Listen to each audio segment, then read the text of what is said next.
Hey guys, in this video I'm going to show you how to fix the Bell modem error 2000. If you find this video helpful, please consider to like this video and subscribe to my channel. In saying that, let's just jump straight into the video. Okay, the first thing what we want to do is power cycle the modem. So unplug the modem's power cable, wait for 30 seconds, then plug it back in and wait until the lights stabilize.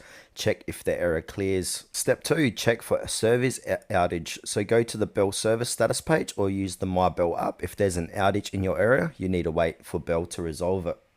Step number 3, inspect the cables and connections. So make sure all cables, and these are phone line, coaxial, fiber, depending on your setup, are firmly connected, undamaged, and plug into the correct ports. Try replacing the Ethernet or DSL cable if you suspect damage. Step 4, reset the modem. So locate the reset button. It's usually a small hole on the back of the unit, like so. Use a paper clip or something similar to press and hold for 15 seconds. This will restore factory settings, useful if a software glitch is causing the error. Then from there you need to reconfigure the Wi-Fi settings afterwards.